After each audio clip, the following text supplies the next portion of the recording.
sa tanghali. Samantala mga kabrigada, patong-patong na kaso naman ang isinampa ng gaming tycoon na si Atong Ang laban sa whistleblower na si alias Totoy. Punot dulo ng pagdawit sa kanya, pera-pera raw. Brigada Kat Austria, ibrigada mo! Brigada Live Report.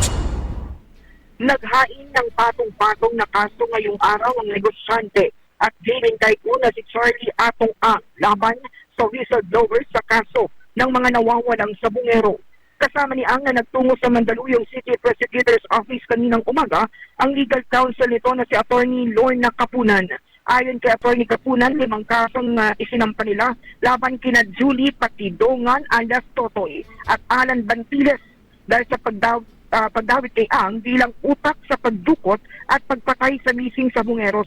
Pagigit naman ni Ang, hindi siya kriminal at hindi rin kriminal ang iba pang personalidad na inaakusahan ni Patidongan at Bantiles.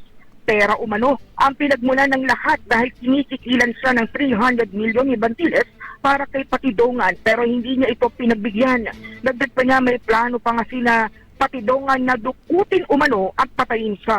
Samantala sinabi naman ni Kapunan na questionable ang record ni Patidongan o itong si alias Totoy dahil may reklamo na itong sexual harassment at frustrated murder.